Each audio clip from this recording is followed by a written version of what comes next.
Next one's from Kong Shower, and the subject is the roads to the top. There's been a huge backlash towards K100's biggest fan, Cody Rhodes, since the announcement of his reality show, The Roads to the Top, even by the biggest AEW marks. It seems like they're not saying the stuff that most of the K100 listeners have felt since day one. It seems like even though it took over a year for these fans to understand that a lot of the moves made by Cody Rhodes all revolve around his ego. Personally, I think this is a bad idea for a show. Even the concept of the show, a wrestling family dealing with parenthood, has already been done with the Miz's show. What do you think of the AEW fans turning on Cody and Brandy? And will Disco be hosting a spin-off watch-along and review podcast for The Road to the Top? First of all, we invested 30 minutes into watching a reality show to see the way John Cena acted on the Bellas. Yeah. Remember that when we watched that, Conan? That was great. It was great, but that's that's all you're going to get from me on reality shows with these wrestlers. I watch enough wrestling. I don't care. Like, I saw enough of the John Cena stuff in there to get it. He's very quirky. He's very it's just like I don't think that'll change, but like I'm not interested in I'm just not interested in this stuff. And then the fans they are turning on him a little bit, like his own fan base, and it's like the optics here are what they are. Yeah, they everything they've done. If you look at it, the baby announcement was produced. Yeah, fireworks. The gender reveal was produced. Gender reveal was produced with fireworks. Brandy does a cooking show. Brandy had a toy in the first line of toys, so people were like... I mean, and I guess TNT has decided that they look at whatever numbers they're looking at and decided that, okay, we can put some more programming of this on. It's like, all right, whatever. I'm not, it's good for him. Right. He's got his fingers in a lot of. He's all over TNT right now. I'm starting to think he's brilliant because he's turned around from never being a top guy or a world champion to making everyone believe that he's a big deal.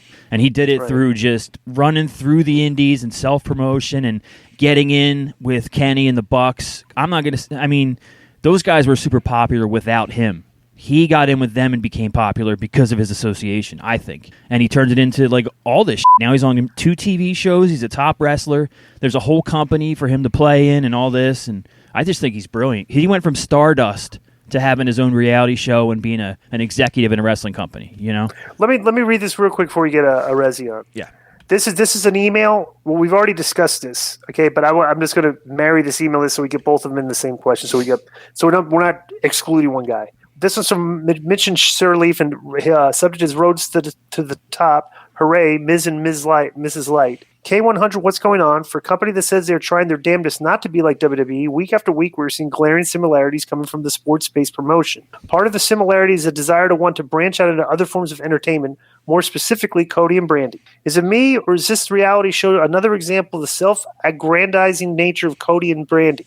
This is the same IWC that will probably be all about roads to the top and give grief to the Miz for Miz and Mrs., even though the Miz came from the world of reality TV. What say you? I feel like this is an early sign that Cody is already trying to break away from being primarily identified as a wrestler executive for AEW, and outside of a few projects, crossover appeal is natural, and he's forcing the hand, and that's just what Joe talked about. So I just want to get both of these emails for this one subject and this one thing. Also, let's not forget... Time out. There's a PS. Unrelated, I can't be the only one who notices subtle, maybe not so subtle, jabs that JR makes during his commentary. You're not. No. Doesn't it feel like it's a sign that some people aren't leveraging decades of experience when it comes to common sense booking? Thanks again.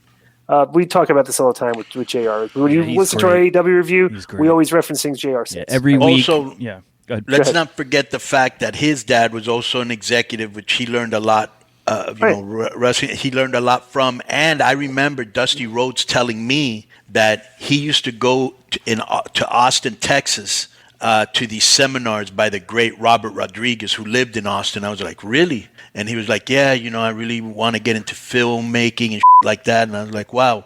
And remember that Cody went to acting school to be an actor, okay? And he also tried to get into Hollywood, right? Before wrestling. This is probably his way of getting into Hollywood. You know what I'm saying?